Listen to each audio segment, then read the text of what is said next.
Welcome to Merryfield's Gardening Advisor, brought to you by the experts at Merryfield Garden Center. Join us as we discover beautiful plants, new trends, and exciting ideas for your landscape. So let's get growing together. Merryfield's Gardening Advisor, bringing out the best in your garden. Good morning, everybody. So glad to see you this morning here with us. I'm your host, Debbie Warhurst-Kapp, along with gardening specialist David Yost. Good morning. Good morning. How are you this morning? I'm doing just great. Great. Well, we are so glad you're with us this morning because spring is here. I think it's here. It's warm temperatures. So. It's getting there. So Debbie, if you say it's spring, I'm going to say it's spring. It is spring. So we're positive. It's going to be a great spring. Going to be a pretty good weekend. So nice time to get out there and plant. We've got some great ideas for you. Yeah. Well, obviously, the big story here. Everybody's been talking about the never-ending winter that goes on and on and on. And snow last Sunday. Who expected that? So when I was getting prepared, I stumbled across this a picture that I thought was just kind of entertaining in a way of how quick or how short our memories are Yes. and everything. But this was taken in the tree section back at our Fair Oaks location where Debbie and I work most of the time. But look at that. It's almost like an identical image 1 year apart to the day. Somebody had mentioned that it had snowed, the same day last year, on the 25th. And I was like, no, it didn't. I don't remember that. Yeah, so this is April 5th. That's March 25th. So it wasn't that long ago we were seeing snow on the ground. And then, of course, like I said, a little snow last Wednesday. And, obviously, it's just been cold and it's been snowing and it's been cloudy and it's been wet, and I feel like this just goes on and on. So it's so welcome when you start to see these signs of spring. Right. Like I said, I think everybody's got cabin fever from the way this winter has been. And I tell you, I expect to see everybody coming into the garden center this weekend because it's going to be up close to 60. It's going to be like a real spring day. And you're going around and you see daffodils blooming and tulips blooming, and I just know driving in, some of the flowering pears are coming into bloom, and some of the magnolias. So that's really what we're talking about today, is all these plants that are bringing this beautiful color to us. Color. Right now, sort of announcing the arrival of spring, and you need to come in, buy these plants, and add them to your garden to kind of get out of this winter pattern. That's right. Well, another way to get out of the winter doldrums is to think about spring and learn about gardening. So our gardening seminars this weekend, it's a little different this weekend. First of all, the ones at the Merryfield location have finished. This weekend, today at 10 a.m. at our Fair Oaks location, Peg Beer is going to be talking about container gardening. So that is going to be a great seminar. So make sure you get there early to get a seat, because container gardening is so hot, so wonderful, and Peg is so good at it that she's got some great ideas for you. 10 a.m. at the Fair Oaks location. At 10 a.m. at the Gainesville location today, Saturday, spring flowering shrubs. Easy for me to say. Robert Woodman is going to be talking about that. So we'll be talking about spring flowering things here, spring flowering plants there. So lots of great ideas for you for today. Now, tomorrow, that begins our Sunday series, and that will happen the next couple of weeks. So Steve Gable is going to be talking about ground covers and vines. Now, that's at 1 p.m. Tomorrow, Sunday, at our Gainesville location. So, and then today we'll finish. Today you have to make a choice, unfortunately. Next weekend, they're all going to be at Gainesville, how to be a successful gardener on Saturday and water gardening on Sunday. So take advantage of these. They will go up through the end of April. So learn as quick as you can, because it's great. All these seminars have been fantastic, and I'm telling you, I'm looking at thinking, wow, the vines and ground covers, that's interesting. I was like, wish I could be there, but I'll be at work and those kind of things going on. But like I said, Peggy does such a phenomenal job with the container gardens too. I mean, she does everything from trees and shrubs to herbs and flowers and perennials and annuals, and combines all those things. So it's a tough choice to make. Of course, Robert, besides all the knowledge Robert has, I love to listen to Robert. Because of his accent, exactly. Our British gardener. That's and right. he studied at Kew Gardens, so That's he right. brings a interesting perspective with him as well. Yep. So, And next week, Dad's going to do his How to Be a Successful Gardener talk. So so they're a good time. they're definitely Everybody a good time. enjoys that. Great. Wanted to mention too a couple more things. Teco Block Pavers has their mobile display unit at our Fair Oaks location. It's been there all week, and it's great because you can just walk through and you see all the products, some of their the new products and some of the favorite products. So that's at our Fair Oaks location through tomorrow.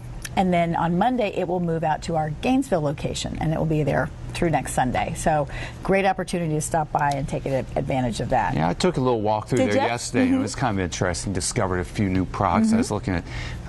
It looks like decking, but it's actually made out of concrete I love and everything. this. It's just I love that product. you wouldn't imagine all the different options you have available Oh, I to know. you. Makes it so much easier these days, too. Tomorrow at 2 p.m., the Arlington Rose Foundation is going to be having their monthly meeting there, and Dave Maxwell is going to be talking about feeding hungry roses. So you don't have to be a member. Just come on in and take advantage of that. It's a great opportunity to learn about roses.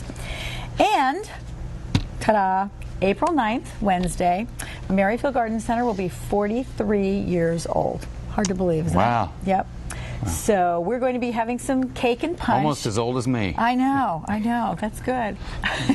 Some cake and punch, around the noontime, probably 11 to 2-ish type of thing. So stop by, have a little piece of cake with us and enjoy our celebration. It's amazing. We thank you for those 43 years because without you all, we would not be here. Yeah, absolutely. Yeah. So I think that's all the announcements we've got. Okay. Well, I tell you, pretty much every other person coming into the plant clinic or calling us on the phone this past week has been about winter damage.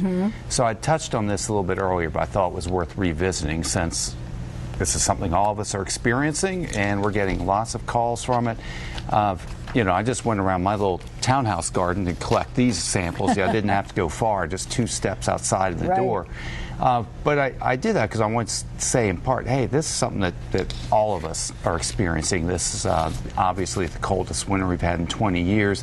What you're looking at there is a gardenia and a camellia. The camellia is the one that's sort of espaliate against the wall. Both of these, these are a little bit marginal in their cold hardiness.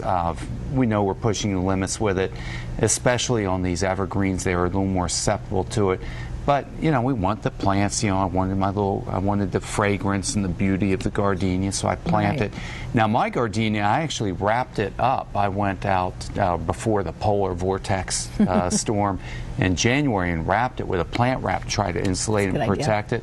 But when I pulled that wrapping off, you could see the damage that was there. The camellia espaliate against the walls, totally browned out. And my next picture is showing an andina, which again I have you can see it's grown in a sheltered place, but it's just, totally bald and barren in there. So all these plants, we've seen hollies and andinas and gardenias and camellias and magnolias and laurels and boxwoods, and all these broadleaf evergreens got beat up pretty bad this winter. But my message here is don't pull them out of the ground. I spoke to a lady the other day. She pulled 30 of her boxwoods out of the ground. And I was like, no, that really wasn't necessary. Right. Most of these plants are going to come back. I just think it's a little too early to truly determine what's alive, what's dead. But right now, as we're going to April, as we're going into May, I'm expecting to see a lot of the new growth come back. When we see that new growth and we see signs of recovery, that would be a good time, I think, to go in and prune out anything that's dead, that's not coming back. That would also be a good time to go in and fertilize them to help speed them up in their recovery. So over the next few weeks, as we go into that growth, if it's evergreens, then like hollies and laurels and boxwoods, I would say you might want to use this Merrifield tree and shrub food. If it's flowering plants, like you're saying, more like the camellias and gardenias and such, then we can use this flowering plant food right here. So these are, but I don't want to do it quite yet. I want to wait till I start to see those signs of recovery. So I'm trying to get the word out. Just hands off. Don't pull stuff out of the ground. Don't go chopping it back. Let's just give it a little bit of time and patience. And then when you see that recovery, go in, do a little bit of your pruning, do your fertilizing. And I think most of these plants are going to bounce back just fine. And this is not unusual. I mean, if we've had a tough winter, this happens. Right. We've been sort of fortunate where we've had a series of mild winters, but every once in a while, you know, we do go into, like, I remember this January, 4 degrees or something, and that happens, and we're going to see some damage. Absolutely. Okay. And forgot to mention, we will take your phone calls later in the show. So if you have any questions, save them up, and we'll be happy to talk to you then. Right now, we're going to take a quick break, and we'll be right back.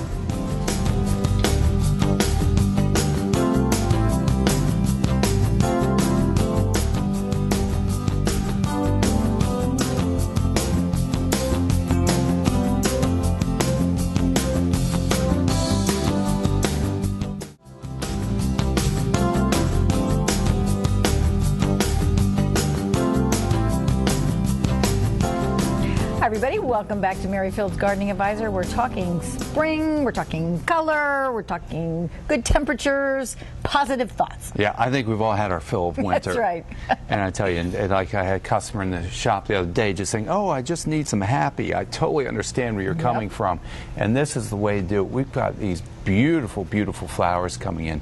So I want to sort of begin talking about some of the annuals that we have available. Now this is a combination pot that I brought right here, and what we're looking at in here really is a mix of both annuals with a few perennials in there.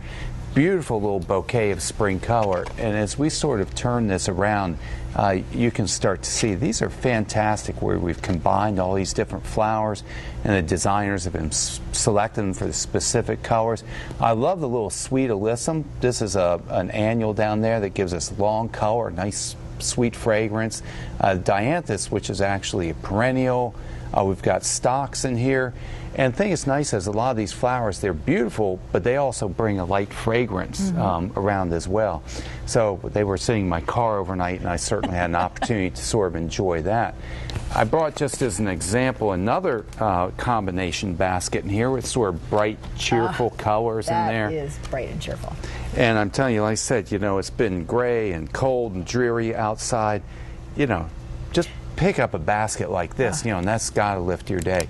Something about yellow just really screams. It does, and this is one of my favorite color combinations. It's always, I call sort of an easy one cheat. Anytime you can put that purple and yellow together, it's such a striking contrast that's in there. So you've got the pansies in there and the osteospermum, the daisy-looking flowers in there. So these are just a couple of the examples that you'll find in our annual section, all different colors that are available. If we go over to perennials, you're going to find another fantastic selection. Everything is blooming out there as well.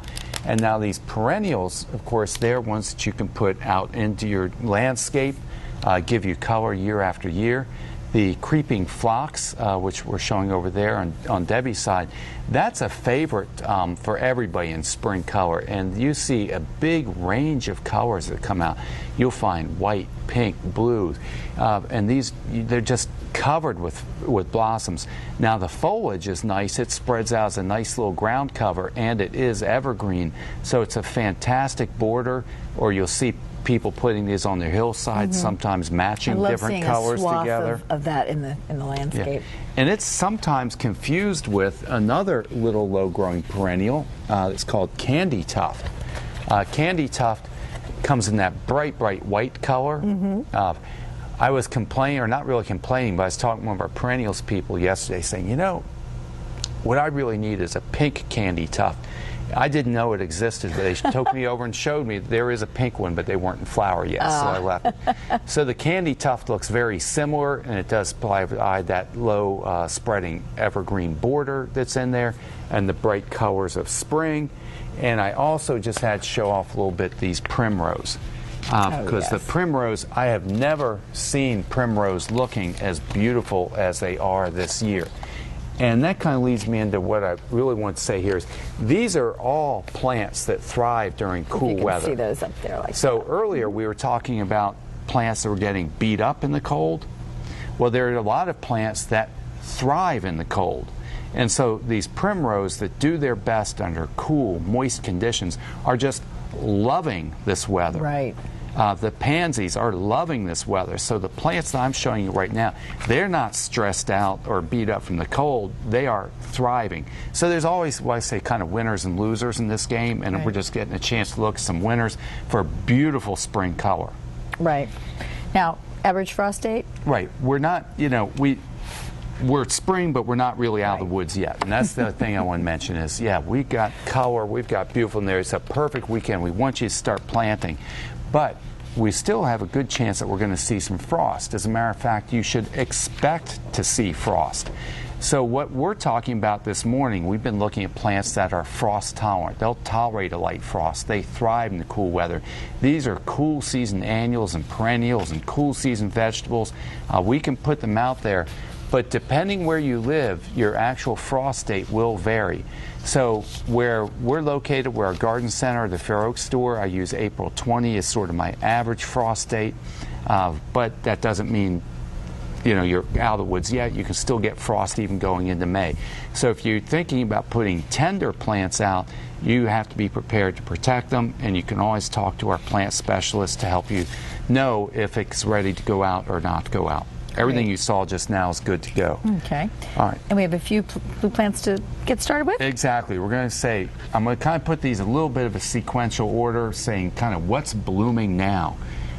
Star Magnolia, they're opening up this week. I just noticed over the last couple days, we had a little bit of sunshine, and they started to open up. These tend to be smaller trees, or they can get even 20, 25 feet tall, but we tend to grow smaller varieties. You can see that's a very old specimen. Took that picture right down by the Capitol last spring, and then the close-up of the blossom. So they are opening up in these beautiful strap-like flowers right now. They tend to be white with little tinges of pink in it.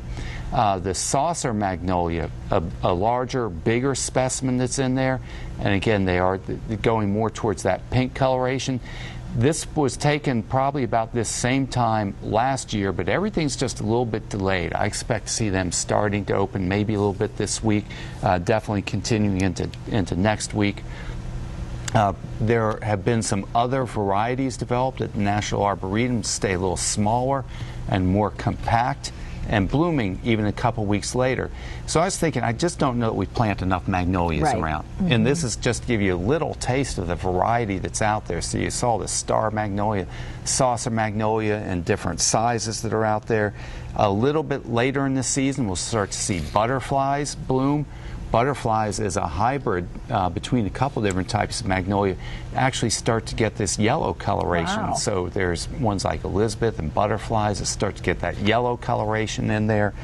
And then finally, I wanted to show you another one that I think is incredibly interesting, but I have to say, we don't sell this plant. Okay. Just by clarification, if you're saying, oh, wow, I want that. Where is that? Sorry, can't help you. But I got off on this roll with magnolias, and there's so many cool and interesting ones. And this is like tip of the iceberg. There's many others that bloom later in the season that we'll show you. But I want to say that big leaf magnolia is a native magnolia. It gets a beautiful flower a little bit in late spring, but really those gigantic leaves can get like 2 feet long. Wow. And I think they're so interesting. I don't know why we don't use it in the landscape other than it's big and it's coarse. So it's a really cool tree, but we don't sell them. Oh, well. Okay. Sorry about that. All right. We're going to take a quick break and come right back in just a couple of minutes.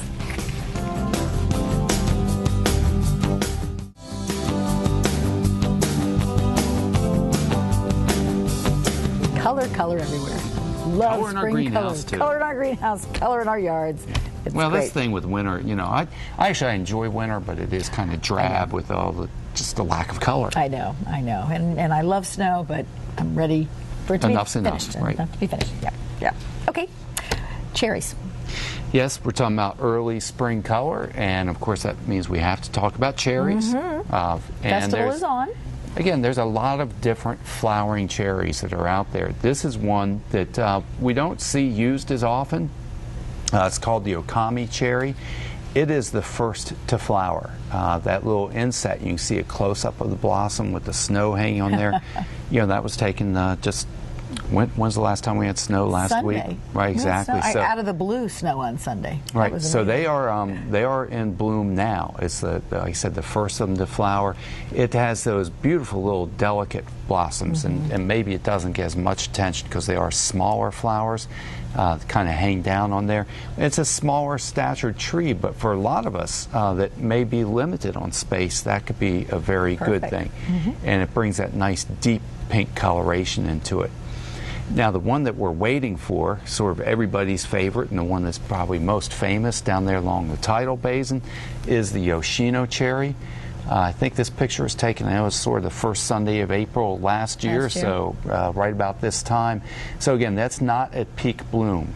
This is really when they're still in their bud phase. And I think this is one of the things that's great about these Yoshino cherries, and it's under-recognized, is that when they're in that bud stage, when they're tight and they first start to show color, you do get a nice hue of pink to it. But then as those blossoms start to open up, then they turn this gorgeous white color. So you actually see the color change that progresses through the bloom season. Now, the Yoshino cherry gets larger than some of the others also. I mean, it's you'll typically start to see Yoshino get 20, 25 foot tall, and it's spreading. So it might even go, 25, 30 feet tall wide with time. Spectacular. So they're beautiful if you have the room. And I've got a couple pictures here showing when it does open up into that full glorious bloom. So earlier you're seeing the sort of pink bud phase along the tidal basin, and our next picture shows it. This is what I expect to see maybe next weekend. I know I'm setting my trip up for next Sunday to go down and see what's happening. Because like I said, the cherries love cold temperatures, and let me be clear about this. Cherries and a lot of these blooming trees require cold temperatures to initiate the flowering. So last year, we had like 40 inches of rain, had good moisture, and that's when they actually set their buds. A cold winter with all the moisture and snow and rainfall we've had is ideal for them. So I'm expecting probably one of the best displays that we've seen in a long time. That's wonderful. The last couple years, it popped up to 80 and 90 degrees in March and actually started to initiate early flowering, and then they kind of fizzled out early in the season, and it got windy, and it just was a little disappointment. But I'm hoping for a really, really beautiful display this year, even though it might be coming, a week or so later on. So I'll be down there. The temperatures will be a little warmer that week or so later. So you'll see me next Sunday. I'm running down there. I do the trail on foot. Great. I think it's like tradition. I'm over on the Virginia side because I can't deal with the traffic. I run across the bridge, and we run from the Jefferson to the Monument to the Capitol, back to the Lincoln, down to the Martin Luther. Do the whole thing. That's great. If you see me out there, wave. I'm just doing my own little goofy tour.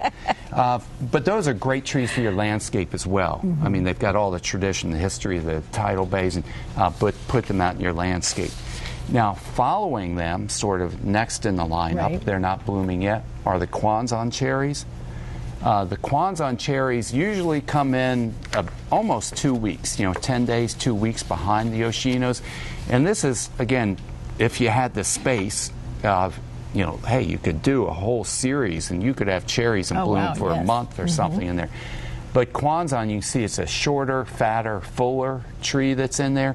It gets the very large, puffy, double-flowered pink blossoms that's on there. So they're nice trees. They lend themselves to a little bit smaller properties. I live in a townhouse community, and you'll see them growing around there, even though they're get a little large even for that space. So that's the Kwanzan cherry, and then you'll get a close-up of the blossom that's in there. Beautiful. So unlike the Yoshino has that simple double-flowered white, here we've got that very dense, full, double-flowered pink. And the others, they are grown, I don't have pictures of it, but they have the nice bark on these Kwanzan cherries. They're the ones that have that very smooth, dark bark with the lenticels on it. And all of these will give you a nice fall coloration as well. And so sometimes they're undervalued for that as well. So we have all these trees in stock. We've also got some other varieties. So again, this is perfect time to come in the garden center, check them out, add them to your landscape, enjoy the colors of spring. That's great. Okay, it's break time again, so we'll be back in just a couple of minutes.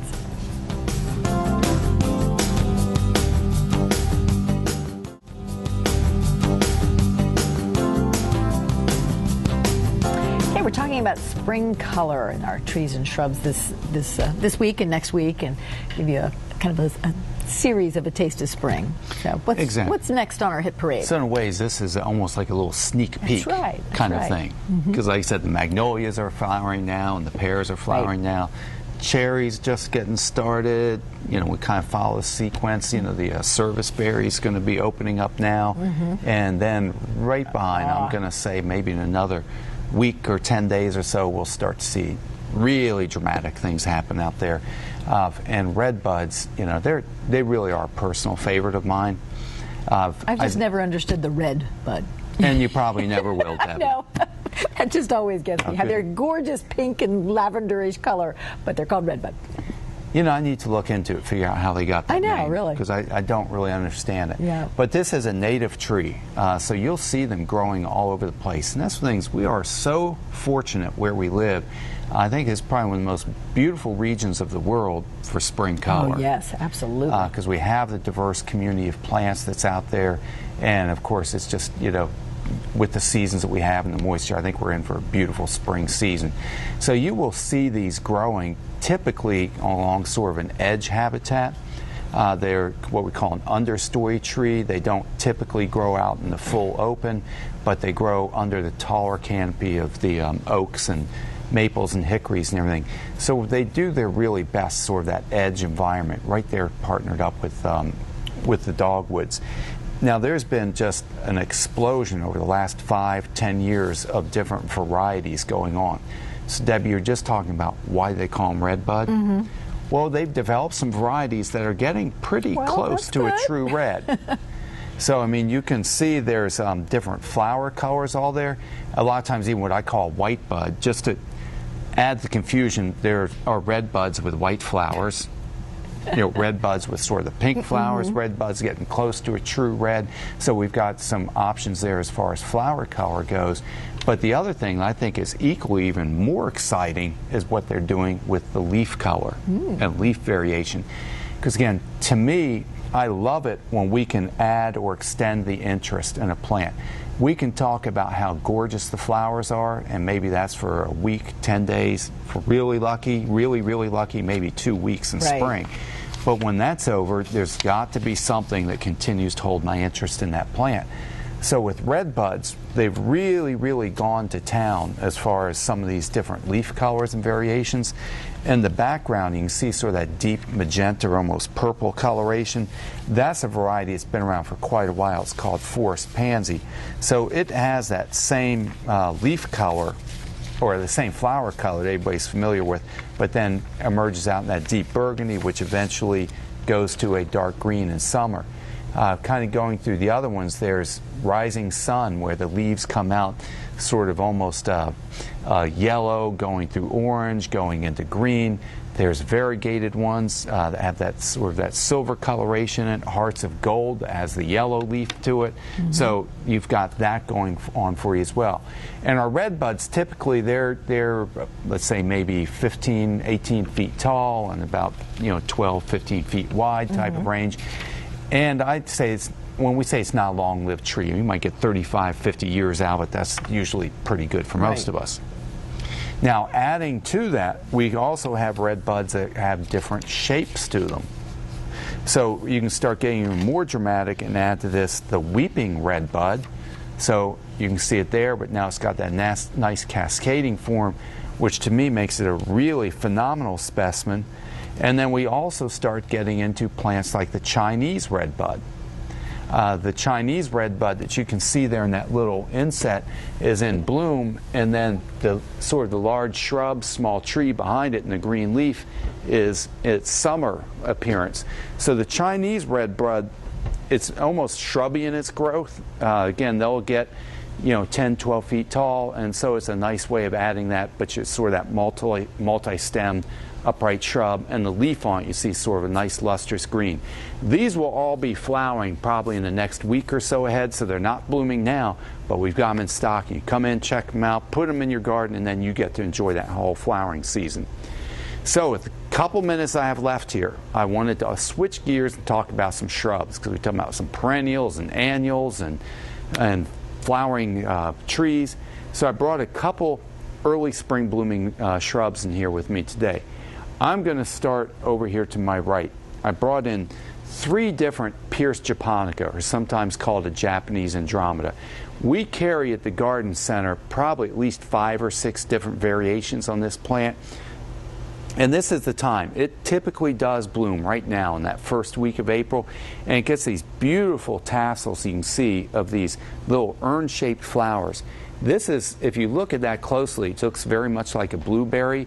This is in the same family as blueberries, azaleas, rhododendrons, and it likes that same environment. So it likes that sort of part sun, part shade, rich, humusy like soil that's moist but well drained, slightly acidic. So we treat them, plant them, and care for them the exact same way that you would do an azalea. But it's flowers now, and it is evergreen. That variety we were looking at was called Prelude. That's a little dwarf variety that's only going to grow about 2, maybe 3 feet high, so you can keep it as a short, compact one. Right next to me is a variety that's called Dorothy Wyckoff.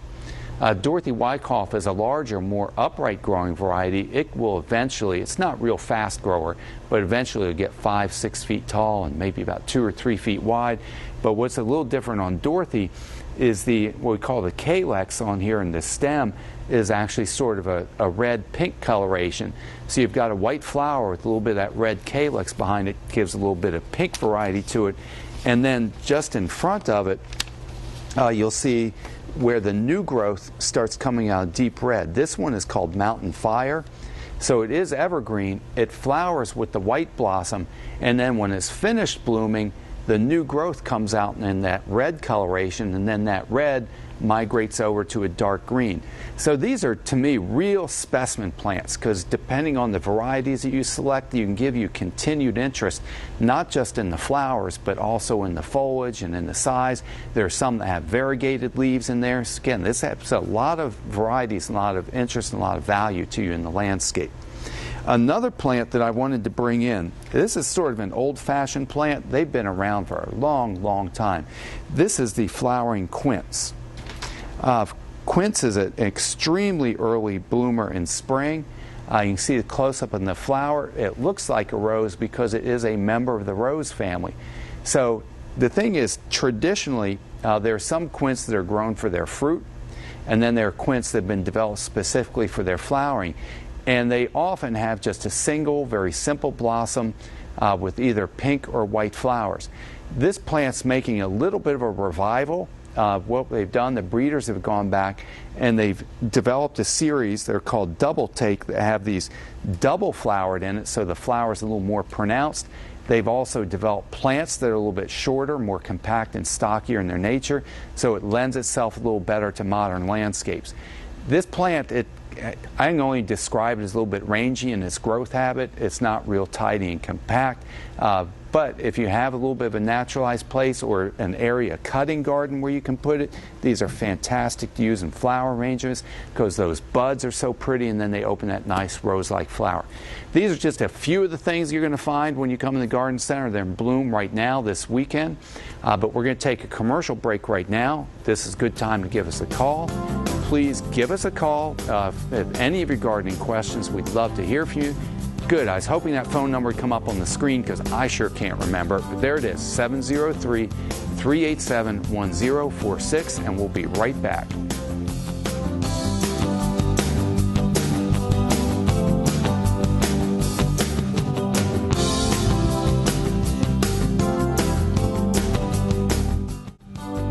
Hi, everybody. Welcome back. We're taking your phone call, 703-387-1046.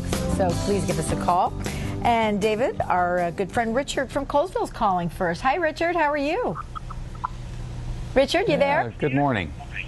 Good morning. Good morning. Oh, I think we've got somebody else. Hello?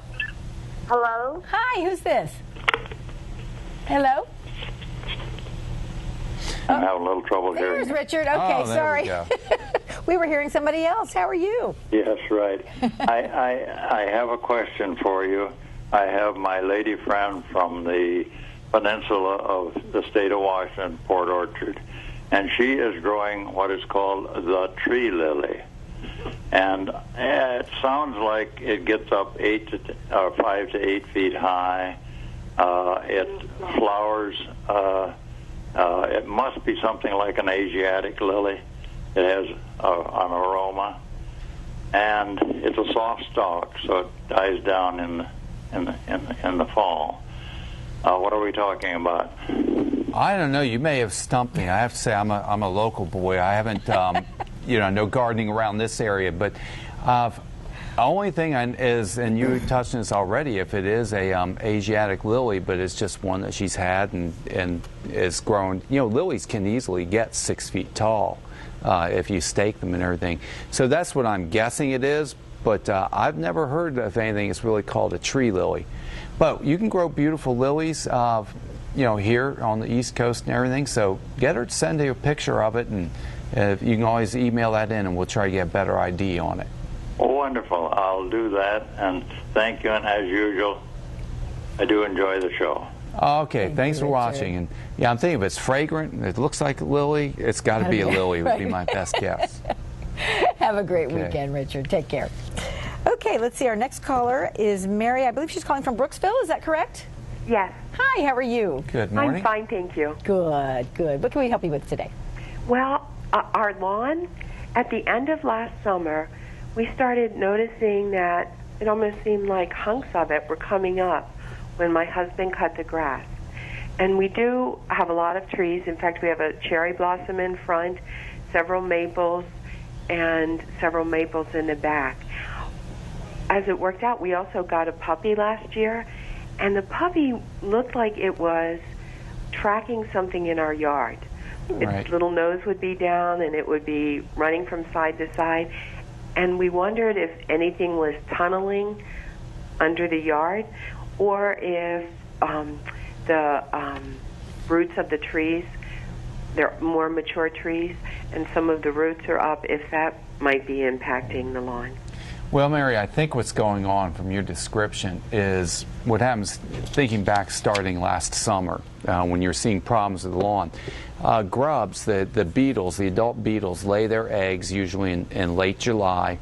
The larvae, the grubs, start emerging out as we go into August and September, and they feed on the root system of the roots. So my guess is at that time when you're seeing large chunks of your grass come up and disappear, you may have been experiencing a grub problem. They basically hibernate down the soil for the winter, and then they start to reemerge again at this time of year. Now, of course, grubs, that's a good source of food for a lot of animals that live in the soil. Moles were active right now. I've had a bunch of people come in with moles just this week because March is their breeding season. So moles are out, they're active, it's their breeding season. If you had grubs carrying over from last year, they would be in there feeding on those grubs as well as worms and other pests. And then you have a little puppy that's chasing after the moles. So you've got a whole circus going on out there. I'm not sure where to begin. I would say one of the things, now first of all, the moles are not really terribly destructive. They're more of a nuisance. So if you wanted to, you could go in and use a mole repellent. This is either liquid or granule that you spray or broadcast over the lawn, and then water it in real thoroughly. I would keep the puppy out of the area until it's had a chance to soak into the ground. So it's basically it's not lethal. It doesn't kill anything, but it's just irritating to the moles. Try to make them leave your property. It sounds like you're also going to need to do some lawn repair. Now, where you've got shade and surface roots, it may be a situation of actually having to bring a little bit of soil in. I don't like to bury trees, but you might need to add just a little bit of soil around there, to just enough to cover the roots, and then go back and restore the lawn, and then you're going to have the whole issue of keeping the puppy out of it. So you've got your hands full. And I'm not sure really the best way to get started on it, because I know we make sacrifices for our pets and our puppies, and whatever your work you're doing, they may want to tear it up. But yeah, I think you've got moles, grubs, and need to do some lawn repair. Okay, and can I ask, is there anything we need to do about the grubs? There's not a whole lot you can do about the grubs right now at this time of the year. What I'd say is there's a grub control that you can apply, but that's not going to happen until about May, and we'll talk about that time. Right now, it's not much going to be very effective trying to control them. Hey, that's why the moles are there. They're giving you a little bit of natural control as well. Mm-hmm. Great. Well, good luck with that, Mary. Yeah. Okay, thank you And so that's something much. right. You might need to give us a call at the store. We can talk you through it step by step because you've got a lot of issues going on there. Great. Okay, Barbara and Eva are coming up next, but we need to take a break. So hang on there, guys, and we'll be right back with you.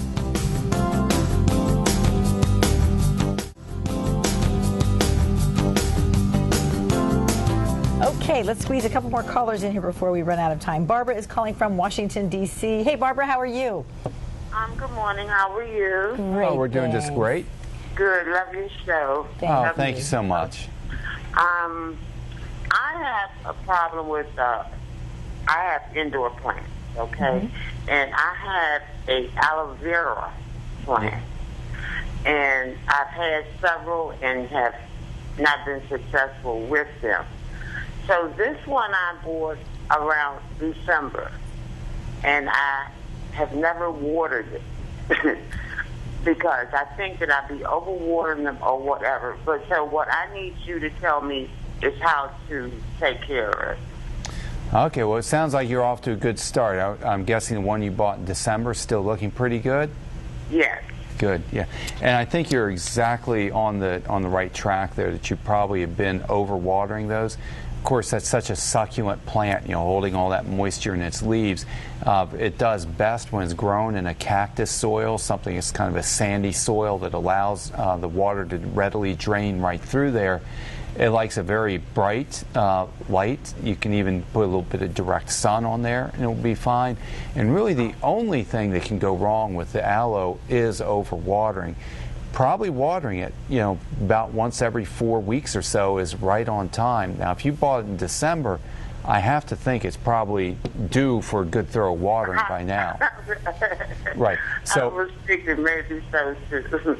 Right. Well, I think it's definitely time to water it. But when you water it, you want to really water it good. You want to water it till that water is draining out the bottom of the pot. So I like to take them over the sink and hold over a sink. Water it thoroughly till that water is draining and flushing through the pot. And after it's drained, then you can go put it back on your counter or table or wherever it's located. And my guess is you'll probably find about once every 4 weeks or so it would appreciate a good thorough watering, then let it dry out, then water it real thoroughly, then let it dry out. Follow that type of cycle and you should be in pretty good shape with it. Oh, okay, so you're telling me to water it from the top? Oh, yes, go. Yeah, water it from the top, but make sure that that water drains freely out of the bottom with nothing obstructing it until that whole soil profile is watered. And then, like I say, if you do that, once every 3-4 weeks, I think you'll be in pretty good shape. Okay. And the temperature that it should be in, it should be like, what? Oh, I mean, it's not real sensitive. I mean, I've seen them, they'll tolerate temperatures even down, let's say, as low as 40 or 50 degrees. That would be the one extreme. But they'll tolerate even up to 100 degrees. So probably where they're really, really happiest is in that 70, 80 degree sort of temperature range. But they're not too temperature sensitive, but they are very moisture sensitive, and I think overwatering has been the problem. Yeah. Thanks so Okay, much, thank Barbara. you. Take Okay. care. Bye-bye. Thank you. Okay, let's see. Eva is calling from Silver Spring. Hi, Eva. Thanks for holding. Hi. What can we do for you? Okay, my problem is grapes. Couple of years ago when we had a storm, all my, from a tree, everything fell down. It was neglected for a while, part of the garden. And last year they just took it away from underneath the walk and into the vegetable and herb garden. Whenever they touched, they made root. And I got quite a bit of it. I tried to, just this, try to take some out, and I cut the root. Is it a good idea to plant them now? Or is it just, I'm trying to rebuild. Right, so if I understand, you're not trying to kill these grapes. I'm trying to figure out if these grapes are a pest and you're trying to get rid of them, or if you actually want to grow them. Yeah. Okay. Well, this is a good time to plant them, so I understand how you're saying the arbor fell down, the grapevine's rooting all over the place. This would be a good time, sooner than later, like this weekend, because they're going to be growing soon.